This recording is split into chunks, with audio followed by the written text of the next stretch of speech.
Hello, everyone, and welcome to another episode of 20 Minutes. Today, I'm joined by a mental health advocate and motivational speaker based out in Los Angeles, California, Britt Turpack. Welcome, Britt. Thank you so much, Tim. Thank you for taking the time out of this. So you're a very hardworking human, I've read and seen. You're a representative of the NAMI West Side Los Angeles chapter. You do Ending the Silence presenter and peer-to-peer teacher with NAMI.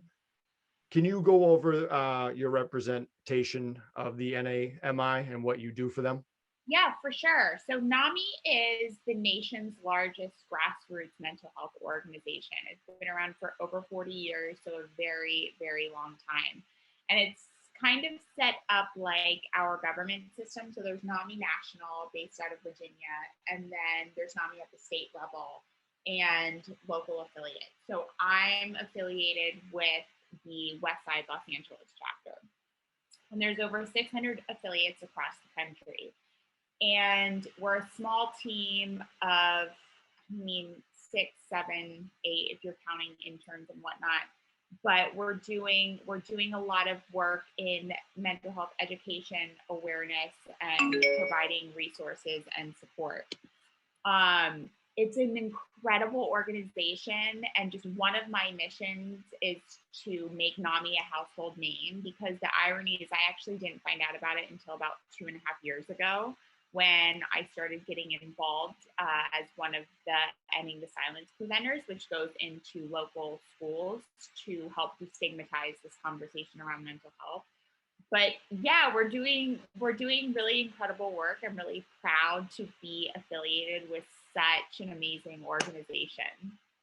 Yeah, they really are. I think when I started getting into this, I looked up like mental health, and they were like the first company that I saw, and I went down a deep dive on them. And like you said, there's different chapters, and I follow the Massachusetts one. Okay. On like Instagram and stuff. So I'm always sharing their stuff. Now, how did you link up with them? Like, how did you get started, and why did you get started with them? That's such a good question. I got started, I'm 31 now. But it was around my mid-20s when I had my, I guess you could say, quote unquote, rock bottom or maybe breakthrough moment, however Awesome. you look at it.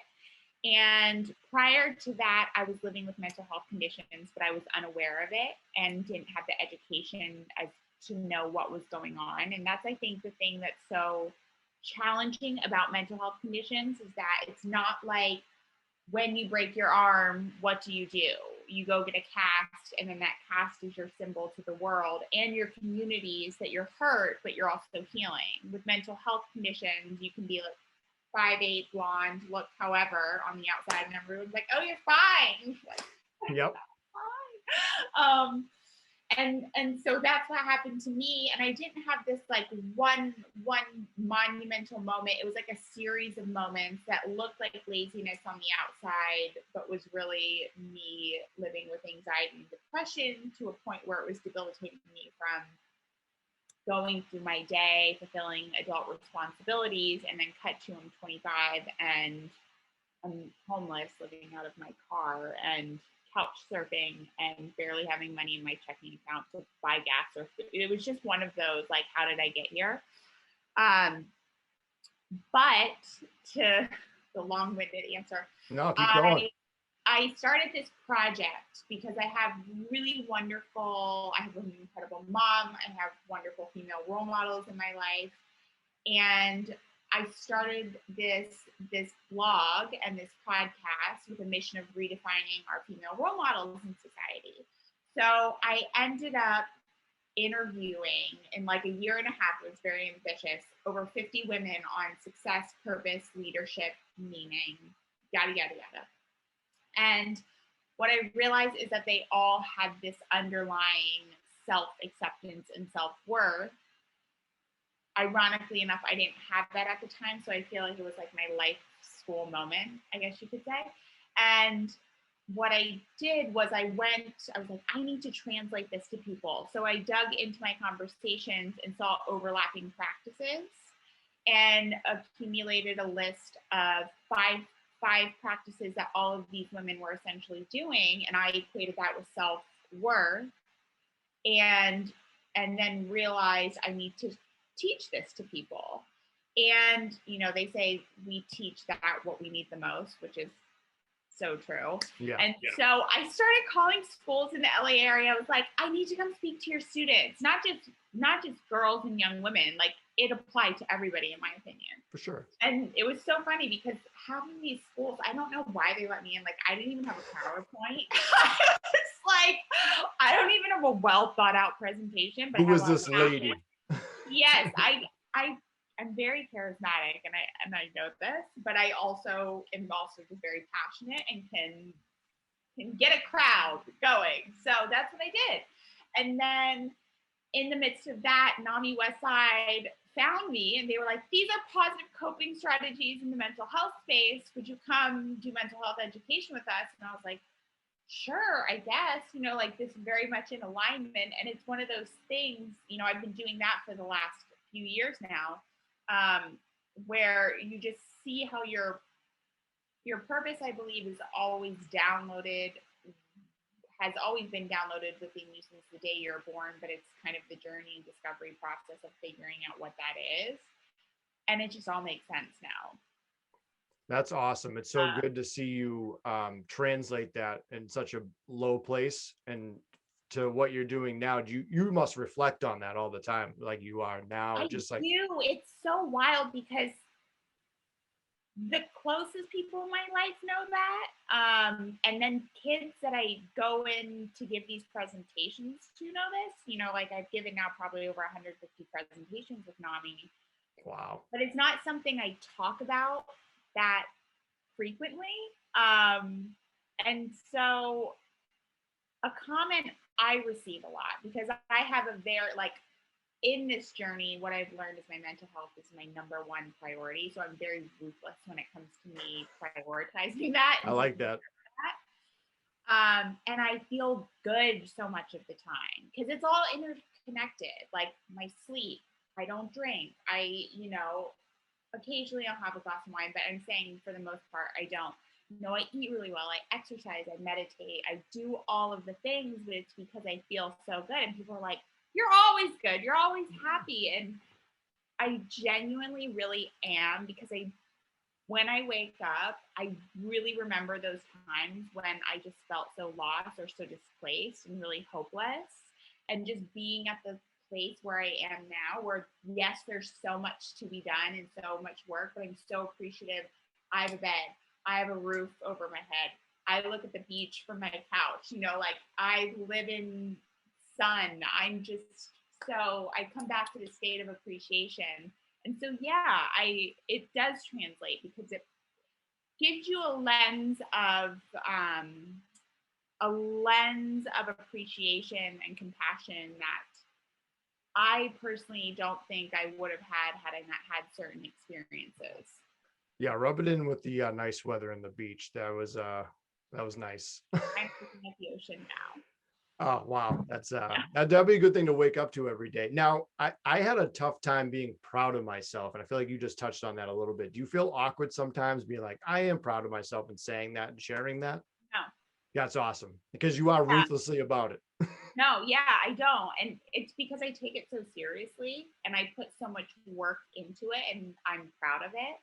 And somebody actually asked me that because so interesting. Right before the global pandemic, it was almost like my life started to turn on in February of 2020. And awesome. So the timing of everything has been really interesting for me personally. And I'm very well aware this is a very challenging time and I'm not taking that away from anybody. But I also just come back to, I believe it's important when you have light to shine that because people need that. Oh, 100%, 100%. And you're motivating. That's what you're trying to do. You're a great motivator. You got me motivated looking at your website, your videos and everything. Yeah, no, I was jacked up about this interview. I was like, I need some motivation. So it's like a personal one-on-one I got with you. So this is great. I didn't even want the interview. I just wanted the one-on-one motivation. There you go. Not even recording this. It's reciprocated. You're fine. Awesome. Thank you very much. Thank you very much. I wanted to back up a little bit because your analogy about the broken arm is exactly what I say to people. And I don't know if you saw me, I was like smiling ear to ear and I just wanted to jump in. I was like, that's what I say. I need a cast on my brain, but no one can see it. And it's like, you can't take a day off from work to say it. Well, you can, but you feel so awkward. It's Right. like you can take multiple days off for a broken leg and arm. And I always say that too. It's like my arm can be cut off and I can be depressed and really bad about it, but I can survive.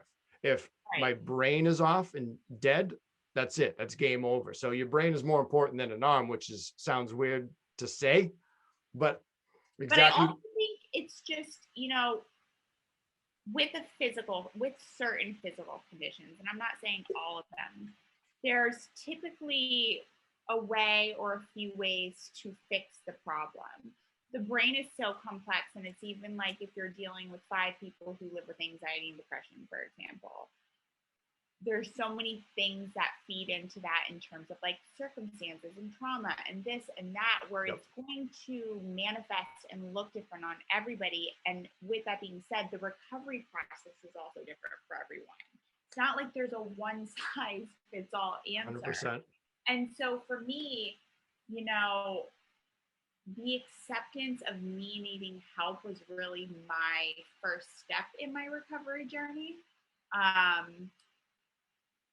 And then I also realized, you talked about before we hopped on here, like sharing your story. I almost think it's not in a bad way selfish, but it's really healing when you are able to talk about it. Oh, for sure. And I've definitely helped people by sharing my story. And I can only, like, you talk to 150 people, 50 interviews, everything. So I want to say your numbers are way higher than me, which obviously it's not a competition, but that is so great. And I'm so happy for you that you do that, because no one asked you to do this. What do you? No, I'm talking about presentations with NAMI. I'm not talking about Oh, podcasts like this, but presentations going into schools in the LA area. okay. My apologies. No, that's I okay. got, like, I think just the But positivity it's of it kind also. of like the same thing. Yes, it is. Because It it is is. sharing my stories, sharing, an educational piece. So it's very similar. Right. Okay. I kept it in the ballpark here. So Yeah. that's good. Yeah. That's good. To back up to is you talked about women that influence you in life. Do you have certain people that are on that list that come to mind right off the jump? Oh my gosh, yes, there's definitely one. Her name is Angela Manuel Davis. She is a fitness instructor, and she's more of like a fitness evangelist, I guess you could say. But it was my it was really my therapy. She was working at Soul Cycle at the time, and she was the she was a really influential person who provided a lot of insight for me and offered me a space to reflect and learn and also kind of like crack me open in a way that allowed for a lot of this healing process to happen. Yeah, I was reading a lot of your information. You took a lot of information from so many different types of people, and took all that information, because I was looking, I was like, oh, I wonder how she learned all this. And you were like, yep, just took everything from everybody and just put it into one. And you're a very original person in what you're doing, and doing such a great job at it. So I think that's very cool. Well, thank you. And I appreciate you saying that. And the thing is, it's like anything that I talk about is not revolutionary. Like there's so many people who talk about it. It's just my voice, and my way that I share it. And I think it's kind of the case with anything. Um, but and just putting your own spin on it. 100%. You're very captivating in a way that I would be interested and be like, okay, she's doing a great job. You're keeping me so interested in this, and I love chatting with you already.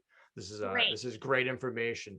Um, Now, a little bit I was reading too. You were trained in mindfulness-based reduction, MSBR. Can you explain that a little bit for people that don't really know that? Yeah, it's a mindfulness practice, mindfulness-based stress reduction. Mindfulness is really just coming back to the present moment.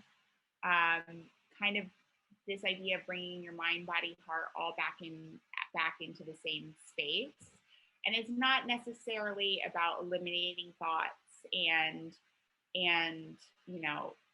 getting rid of all thoughts. It's just about slowing everything down and bringing your awareness into the now. whether that's in a meditation practice or even in conversation with somebody, or even being so aware of when you're taking a sip of your water. And it's definitely something that I incorporate a lot into my presentations with NAMI, my presentations in corporate spaces.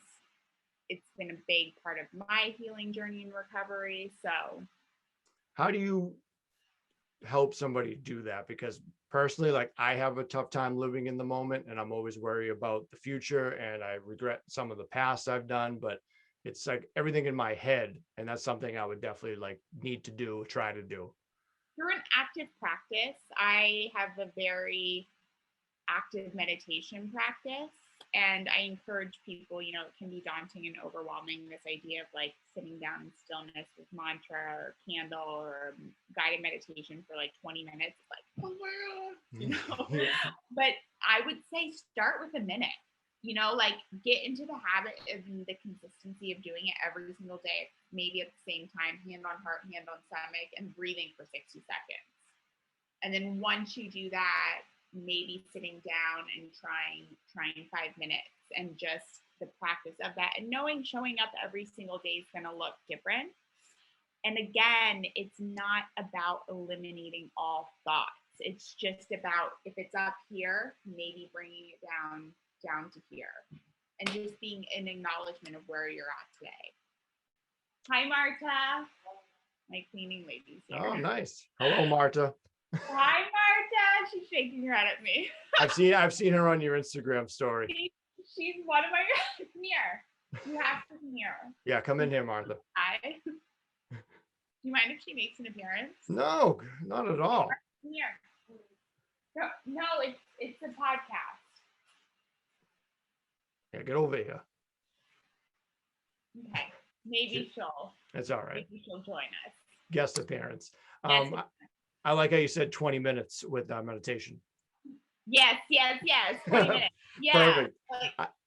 I've definitely wanted to try to get into meditation, but with my ADHD, I definitely get nervous. That's like exactly what you explained. And I always forget to breathe, and breathing is such a huge part. Like, I'll be driving and I don't realize it. And then I'll take like that deep breath. I'm like, I didn't breathe for a while. I got my feet curled up in my hand. Come here. Hi, this is Tim. Hey, how are you? Hi, how are you? Hey, welcome to 20 Tim Minutes. I'm glad you're on here. Timoteo. Like Timoteo. Oh, yeah, Timoteo. Yeah. That's awesome. I love a good guest appearance. She calls me Halo Stelote. Crazy blonde hair, corn hair girl. That's perfect. Wow. I want to say she's got to help me out with crazy bald guy. Yeah. I'll figure out what that is. Fantastic. I don't listen. I'm like pretty sure this is an accurate statement, but nobody quote me on this completely. You see, and I talk about this, but I'm not a licensed. P.S. I'm not a licensed therapist or anything, and that's something that I typically always start out with. I am an expert in my own lived experience, so just like forewarning people. Perfect. I was going to do that at the. I probably have this at the beginning of the episode because I'm the same way. I'm like, don't take exactly. Yeah, I'm like, I have my lived experience. What I was going to say is, as of what I know, there's no science behind the length of time that one meditates, but there is science behind the consistency of it. So that's what I'm saying. Even if you sit down and do it for a minute every single day, you'll see the benefits of it, the positive benefits of it, as opposed to just sitting down for like an hour on like a Saturday and deciding to do it. Right. Which I believe consistency builds character anyways, and it builds with we get benefits of so many things with repetition. Practice makes perfect. Right. I'm big into repetition because Rome wasn't built in a day, they say, right? Right. Yeah, so you got to get that short step. So I'm going to take that into consideration. I do like that. What was I going to say here? To move on a little bit, your endurance cycle. I was Yes. reading about that. Can you explain that a little bit? There's three things. It's alignment, expansion, and movement. Yes. So basically, my endurance cycle is what I talk about in corporate settings, and they're essentially all mindfulness practices. And so what I do is I talk about the importance of creating a morning routine, and which are also practices you can practice throughout your day to bring you back into the now, back into the present. Alignment, bringing your mind, body, heart all back into the same room, the same space, not worrying about the past, not worrying about the future, through breathing exercises, through meditation. Number one. Two, expansion. Expansion is this idea of perspective for me. It's choosing to see things happening for you as moments of opportunity for expansion as teachers.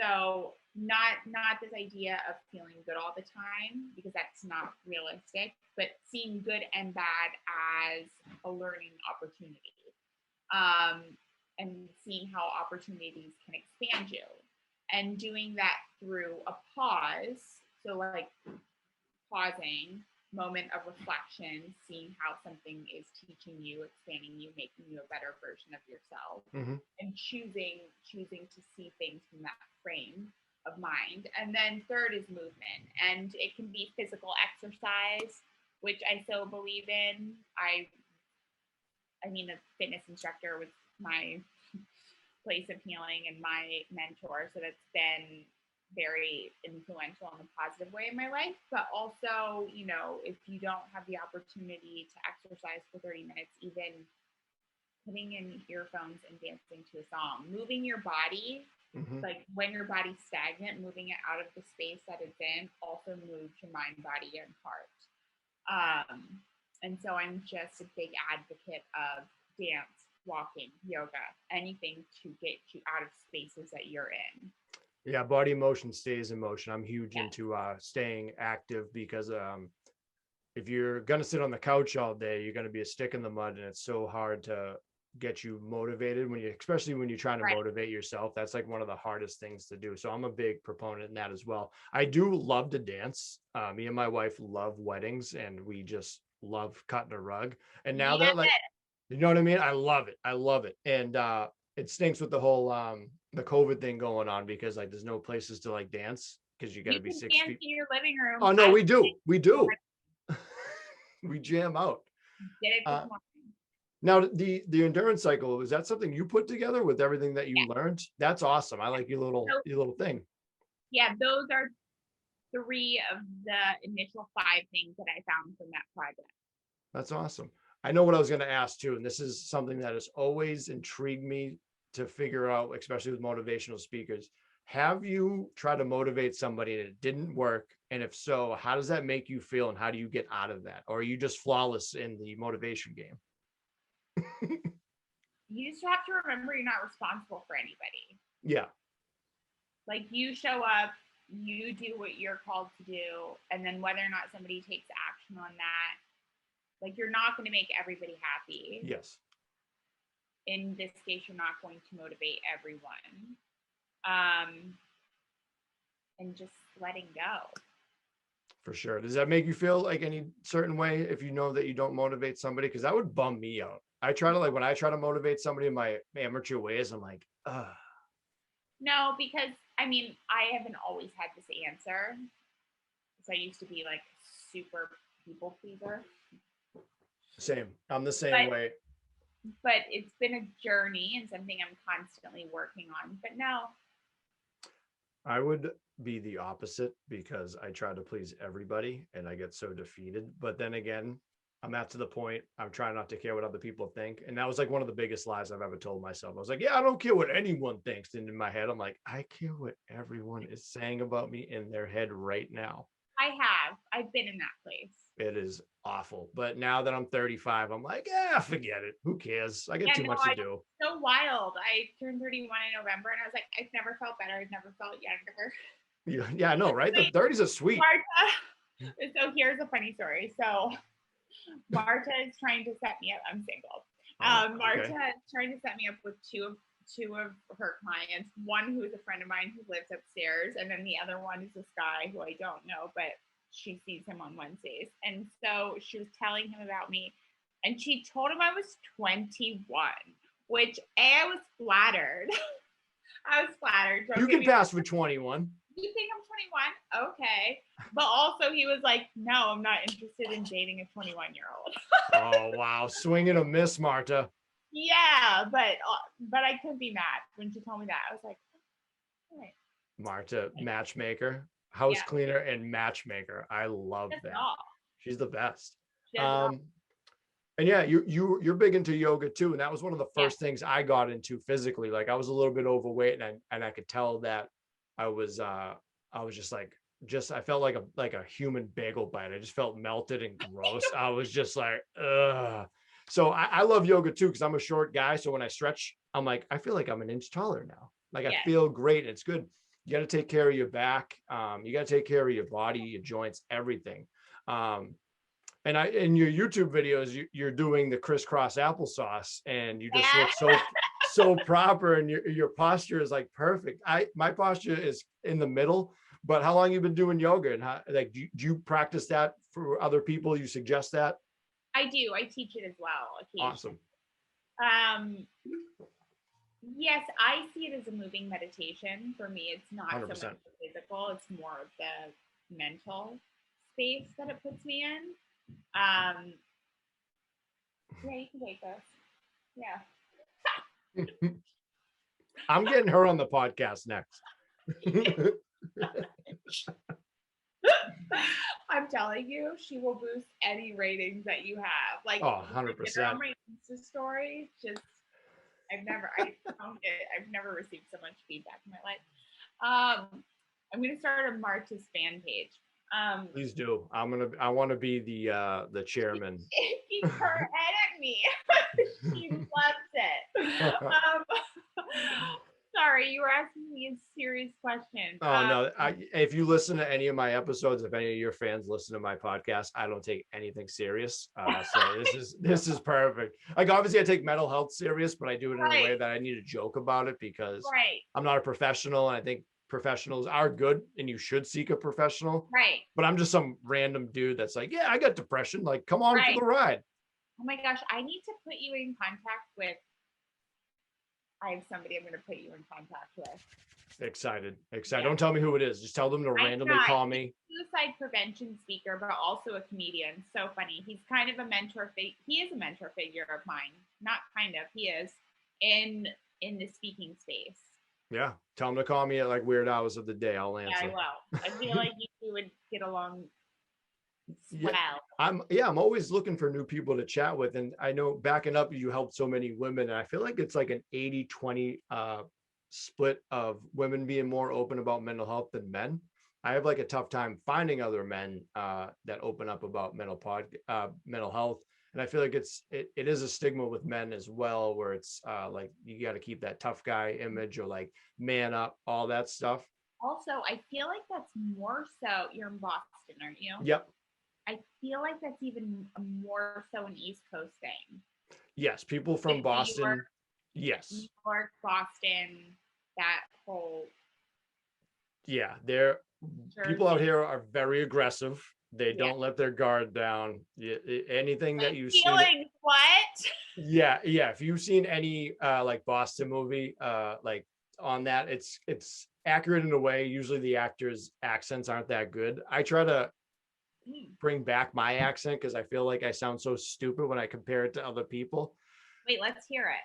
I don't know any like sayings. I hate when people say park the car in Harvard Yard because you can't. That was going to be the one I was going to ask. Everyone loves that, but you can't park your car in Harvard Yard. So it doesn't make any sense. And we're like, stop it.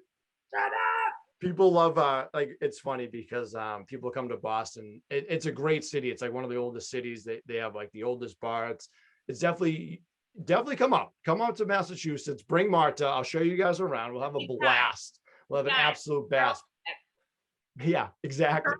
She typically does Vegas at Christmas, but maybe I can like get her to. I will go out to Vegas with her. Me and my wife want to go to Vegas so bad. Does she play blackjack? What does she play? He played blackjack. Wait, come here. Get over here. I will talk casinos all day. Get her over here. She's coming. All right, Marta. Marta, what is going on? My name's Tim McCarthy. 20 Tim minutes. What's going on? I love that mask. It's a good mask to do. That's a beautiful mask. What do you play in Vegas? What games do you play? Is Korean player. Is Pai Gao. Pai Gao? Yeah. That game scares me because I don't know how to play and I want to jump into it, but I don't know. You might have to teach me. For Texas Hold'em Texas. Texas Hold'em? Yeah. Yeah, that's a good one too. I do blackjack 21. That's the easiest because I can't count past 21. Perfect. We're going to Vegas on Christmas. I'm bringing my wife and we're going to win $1 million. Merry Christmas. Yeah. Yeah, we'll have a very Merry Christmas. Oh, she rocks. Wait, say bye. Here, say bye. I need to go. Bye. Have a good one. People are going to be so confused that aren't watching this video. And I love that. Absolutely love that. So yeah, back to Boston. Like they have like those like shirts in town that are definitely for tourists. Like there's the people that like say like wicked pisser. Like we don't, I don't say pisser a lot. Maybe not in those two ways. It's like I say wicked for everything. It's like I think you guys say hella. I think that's a Northern California thing. Oh, okay. I really don't use that. California is too big of a state, so yes, everyone's different. Okay. And you're a Dunkin' Donuts fan. Do you call it anything else besides Dunkin' Donuts? Dunkin'? Okay, we call it Dunks out here. Oh, okay. I had an interview with a buddy on another podcast, the Sober Highway, and he's like, "Do you call it Dunks or Dunkies?" And I like had to think. I was like, "Oh, we definitely call it Dunks." Yeah. Okay. Here's the thing, though. It's not big in LA. It's not popular. It's a nostalgic thing for me.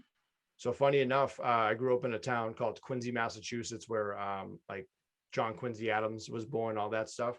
The original Dunkin' Donuts is from Quincy, Massachusetts. So there's a fun fact. Cool. So you can tell people like I talked to 22 minutes and his city is the original Dunks. OG Dunkin' OG. But I also hate Dunkin' Donuts. I don't like Dunkin' Donuts at all. Their coffee's too watery. It is, but the iced coffee is still good. Yeah, I drink iced coffee year round, and I think it's weird that people call you out for that. I'm like, do you drink warm water in the winter? Like, what are you talking? Like, I can't drink an ice cold coffee. Yeah, no, yes, it's very refreshing. It is. I do mine black though. I don't put anything in it. I sometimes do a black too. It's the only way I can drink it. I can't do milk, can't do sugar, and all that. I love getting derailed in interviews with people because it's my favorite thing. It's when I shine. It's when I have to ask the professional questions. I'm like, don't mess it up. Like I did earlier. You asked, I asked the question. You're like, yeah, that has nothing to do with it. I just said, I was like, damn it. Thanks for not judging. So the NAMI, I keep saying NAMI like an idiot. The NAMI, talk about their free mental health programming in the what am I trying to say? Not the payment. Yeah, they're free mental health programming. In my work with NAMI, I teach a peer-to-peer class, but in addition to which is an 8-week curriculum on basically mental health basics, positive coping strategies. There is a curriculum that's a national curriculum that we follow. There's also a family-to-family class, which is 8 weeks for people who have loved ones who live with mental health conditions. And then in addition to those two, we have peer-to-peer support groups, which are weekly check-in support groups, which are happening all week long that people can pop into, even if it's just for 1 week here or there, and family-to-family support groups. And what's so great is since COVID, we've gone virtual, and all of these resources are free. They are virtual, so you don't have to be on the west side here of LA. And even when we go back to an in-person setting for these classes and emotional support groups, we're still going to maintain our virtual options because they're doing so well. That's awesome. And you can reach them at, what is it? NAMI.org. Is that the website? NAMI.org for the national, but for the NAMI West Side programming, NAMILA.org. So NAMILA.org. I love when businesses keep it simple with websites. And yes, like, I know. I'm good they don't have the whole name of their acronym. NAMI West Side, Los Angeles, just NAMILA.org. Yeah. And I'm always misspelling things. I've texted you through Instagram, and I think every sentence I have had one word that. Oh, it's okay. My autocorrect does that perpetually with everybody I text. So I'm just like, sometimes inappropriate things come out, and I'm like, oh God, sorry. It's like when it does ducking, and I'm like that they're spelling it wrong. I was like, is that even a word? But then you realize like ducking is an actual word. And yes, you're like, I'm an idiot. Yeah, I've been there. I've had that thought. It's so funny. So yeah, you're rep for NAMI Westside LA, peer-to-peer teacher, ending the silence. It is just remarkable how much you put into it. Like, what do you do in between? Like, what do you do for fun? Like, obviously this is fun. I'm not saying it's not. Let me reword that. What are other things that you do for fun? I love being outside. So I love going on hikes. I do that a couple times a week. There's a mountain I like to go to. What's the name of the mountain? Oh, come on. I keep that to myself because it's a lot of locals. And oh, okay. Yeah. I like that. So, nice little secret. Special secret place. Yeah. Set up an appointment with Britt, and then she'll tell you where it is. Yes, exactly. Book my hourly, and then I'll tell you. Yep. That's the bonus material. Let's see. A lot of outdoor activities. I love to play tennis. I actually started taking up tennis lessons during COVID, and I've been loving that. So anything active and anything outside. I played tennis once, and I can't hit it to make it bounce. I always hit it like a baseball, and it like goes over the fence, and I can't figure out how to like hit it to the next bouncer. It's not even always about hitting it so hard. I know, but I just want to like just Andre Agassi it, like just. I love the big like spike at the top. Those are always my favorite. I'm working. My forehand and backhand are good. I'll give myself that. My serve needs work. My slice is terrible, awful. I did decent on serving. The forehand I'm hitting too hard, and the backhand always like ricochets right out of bounds. But are you a double backhand? No, I try to be fancy. Okay, I go one-handed. Backhand over the shoulder. Nice. Yeah. I'm not a huge tennis guy, but I love seeing the highlights of it when I love the fake out when they try to go in it and they just give it a little tap. Yeah. I'm more of a ping pong guy. I think it's because Ooh, that's cool. I like that. I think it's my short stature, so I can just keep with it. It's like mini tennis. How about finesse? That takes a lot of finesse. It really does. I'm getting down the curving it when you hold it upside down and you kind of give it a wrist hit. Yeah. I went to my buddy's house, and he had a ping pong table, and I haven't played in a while. Went in there, beat him in his home court. Oh. He was not happy. He was not happy whatsoever. So funny. Yeah, it's been a pleasure speaking with you. You've definitely started my day very well. It is almost 2:00 here, and you got my day going. This is great. I got a nice. Makes me happy because one of the things that I'm going to have one day is a morning show. I don't know what that looks like, but I just feel like that's very appropriate for me. So. Oh yeah, talk about your podcast real quick. What is the name? And it's called Dancing in the Gray. Ooh, that's I love that. Yes. Gray's my favorite color. Well, it's about these uncertainties in life. It's not released yet. I've just started recording. It'll be released in May, which is Mental Health Awareness Month. Yep. And talking about these gray areas in life instead of this certainty, black and white idea that so many of us have. The reason I love gray because it represents my bipolar. I feel like it's not too much white, not too much black. Right. It's just perfect. That middle area. It's perfect. I like that a lot. So I usually like to end our episodes with some fun things. Okay. So let's start with, because I'm a huge music person. I feel like you are too. Right. I always do on my shows, I do a music suggestion and a movie suggestion for people to check out. And sometimes they don't, but sometimes they do. And they let me know. So who would you, or what song, album, band would you recommend people to check out that you like?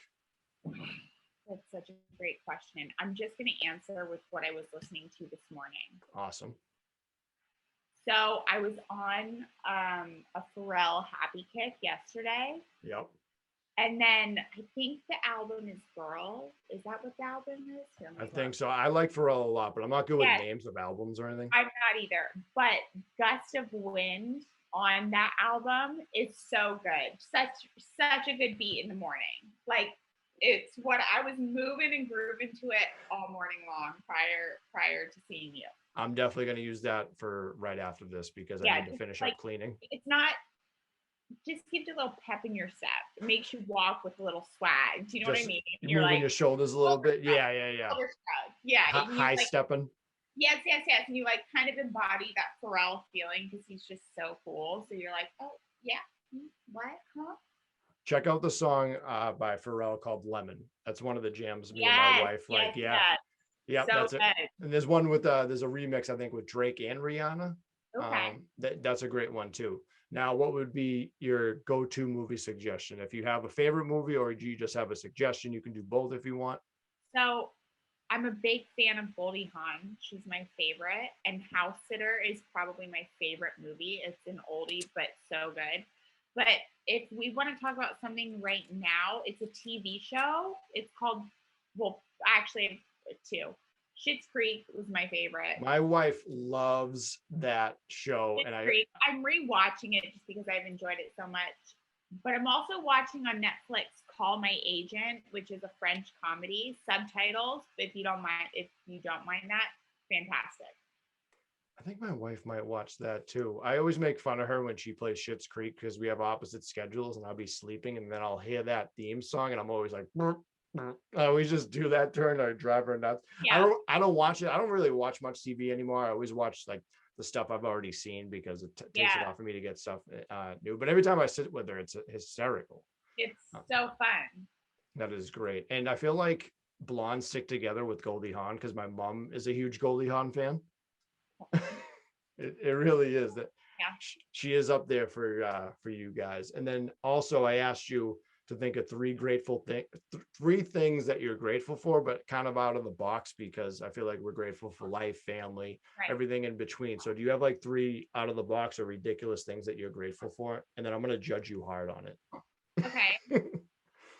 So I don't know if this is, I think you wanted, out of the box, which it's not, but these sunflowers that I'm looking at this entire time.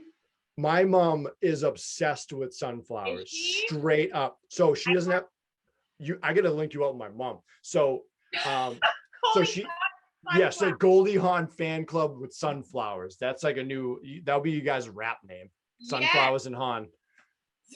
Sunflowers. Yeah, right. You can use it.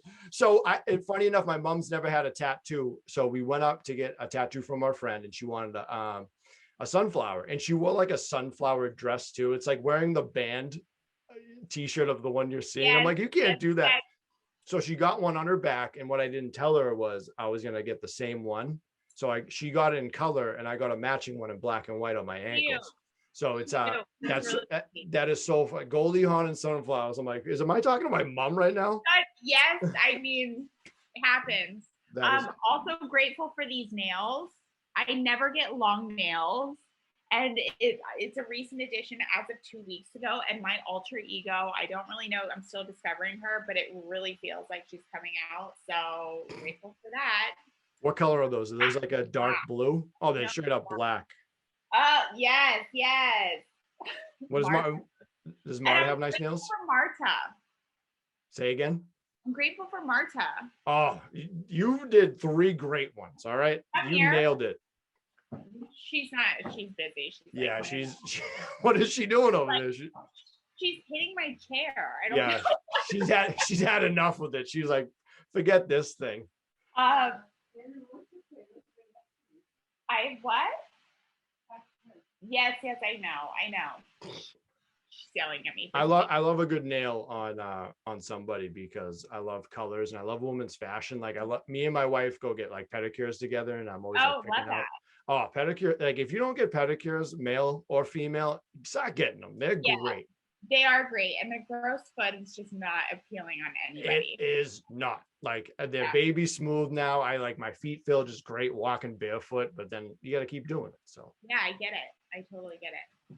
So Britt, thank you for taking the time out of your busy day, because I know how busy it is after talking to you with today, and it means so much to me. And I want to say you're doing such a great job, and I'm proud of you for not even knowing you. And you do so much, and you're changing lives, and that's so awesome. And I'm glad to meet someone like you. So Britt Turpack, let's tell everybody where they can find you, locate you. You can follow me at on Instagram, meet Britt, Britt. Perfect. So meet Britt. My website is meetbritt.com. Easy enough. And those are the two main things. And then you'll start to hear about the podcast from my Instagram. Follow the Insta stories. It gets wild. Marta makes so many guest appearances. My nail guy, Kevin, is like, he's next level too. It's fun. We have a lot of fun. Always having fun. Yeah, I when I followed you, I was liking the stories. I love a good story. I feel like I post more stories on my end, but they're not as entertaining. They're kind of just dumb stuff. No. But, all right, I appreciate it. She said loca stories. Crazy stories. She knows. Can she say 10 minutes? And wait, can you come here? Yeah. Just come here, please. What is? I want to say one thing. Is it siente? No. How do you say 20? Bente Timoteo. She's got to say 20 Tim minutes. So Bente. Yeah, Timoteo. Can you say that to Tim? 20 Tim minutes. How do you say that? 20. So 20 Tim, like Timoteo, minutes. So 20 minutos con Timoteo. Yes, see. You might have to take the mask off. I can't hear it. I want to really hear it, because I'm going to use it for a promo. Okay. 20 minutos con Timoteo. Right? 20 minutos, 20 Mateo. Timoteo? Con. Okay. Timoteo. All right. You might have to write that out. Timoteo. Perfect. Thank you, Marta. Marta, I love you so much. I think we should just start a show with you, me, and Marta. 100%. 100%. No, me, you, Marta, and my mom. I feel like that'd be a great name. Me, you, Marta, and my mom is just the name of the podcast. Is that what we should do? I feel like we should just do that. I would love it. So I say this to everybody, and I don't say it in a weird way, because I say it to my listeners all the time, because the reason I say it is because you never know, just in case something happens, if it was the last time you heard from me. But I love you, and I'm so glad that you're doing so well. Nice. Yeah, I always got to preach. We got to love one another. It's not the same as me loving my wife, but I love everybody that I meet, especially positive people with the mental health game. So if anything ever happened to me, which it's not gonna, I'm gonna go a long time, but I always wanted someone to hear that last. So I always let people know that I care for them, and I wish you nothing but the best, positive vibes for you and whoever your future boyfriend. When Marta finds them, you better have Marta be the justice of the peace. Marta, justice of the peace. Too old. She was like, "You're too old. No. You should not be single." So Britt, thank you so much again. I really appreciate it. And you have yourself a great weekend in life. Thank you. I don't have my wait, hold on. All right. I'm waiting. Like I always say, get your coffee, get your day. Yes, I'm into that. I actually have to go finish my coffee now. Thank you for reminding me. Finish your day. Perfect. We are nailing this whole thing. We are nailing this. Have a great day. Bye.